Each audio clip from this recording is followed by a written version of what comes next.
I also want to get your reaction here to the new laws that were just signed by Governor Newsom out there in California. There's a whole collection of them, from my understanding, but some of the biggest ticket items were, they finally passed the brew and response bill, which they failed to do earlier, which restricts, essentially where you can carry guns to a very severe degree. They also added the first state level gun and ammunition tax, which the governor has called a sin tax. Yeah. And then they did, several other things as well. In addition to that, of these policies, which ones do you guys foresee challenging? And what's your general reaction to them? Well, keep in mind that this is all, Newsom has stated publicly that what he wants to do is eradicate the gun culture. In other words, murder the gun culture, make it impossible to advertise, throw as many red tapes in the way as you can to buy one, ban gun shows, make it impossible to operate a gun range, make it impossible to operate a gun store, limit the types of handguns or guns at all that can be sold in the state, make it a very narrow selection. All of this is designed, and ban advertising. That was his other latest thing. Ban advertising for firearms so that people who don't own presently and their children and grandchildren, won't be exposed to this and guns will be stigmatized. Thank you. So that no one will think it's okay to have one. Now, that's going to be tough to do when we're selling over 1 million guns a month for the last 4 years, I think it is. There's people have embraced firearms ownership, faced with, rising crime and pandemic and civil unrest and all that. But the point is that it's part of an effort to eradicate the gun culture. Now, at the beginning of this legislative session, there was almost 100 bills introduced, gun control bills. Now, they didn't just come up with 100 bills on their own. Bloomberg law, Everytown law, funded by Bloomberg, is coming up with all these things as a way to respond to Bruin. They want to try and overwhelm us with all these laws that we have to challenge, and that's an open secret in the halls of the Sacramento Capitol building.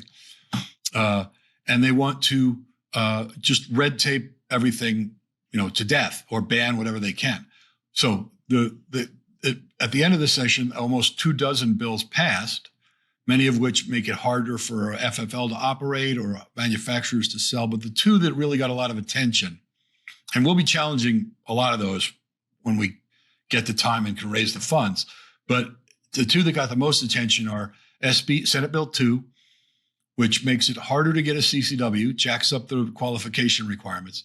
And then even if you get one, it's not good any place that the state has deemed to be a sensitive place. And they're deeming most public areas to be a sensitive place. So you're not going to be able to drive across town with a CCW without crossing through some sensitive place and breaking the law. Do they also do the sort of, I think people have called this the vampire provision, or the signage? Reverse it. They're sort of reversing the standard to make it so that you can't carry on publicly accessible private property unless they tell you can with a sign. Right. They have to post a sign. It's always been the other way around. Right. This is like,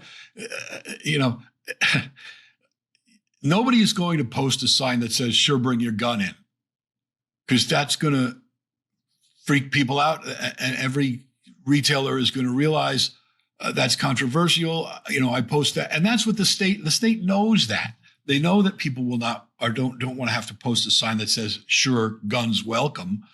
So that's why they are requiring everybody to post a sign that says guns welcome if they want to have people bringing firearms in. But that's not the way it works.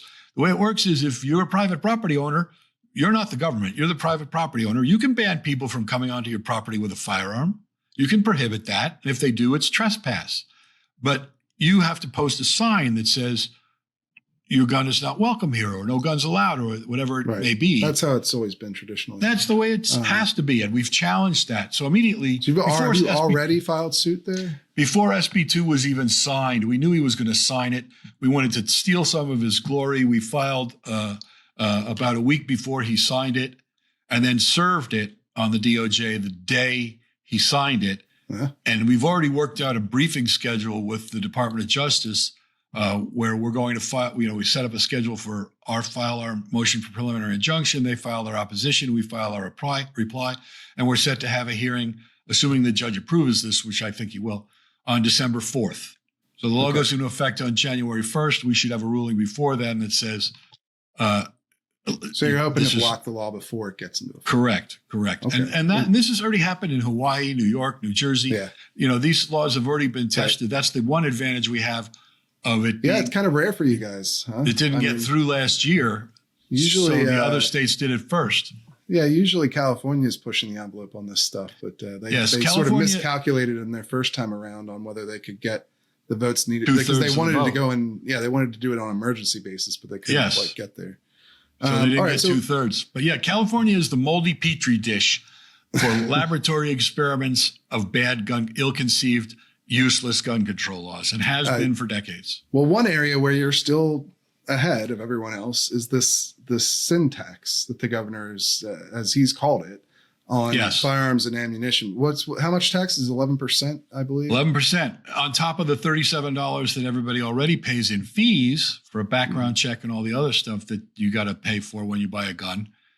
So they're trying. This is part of the gun culture eradication project. They want to price people out of the market.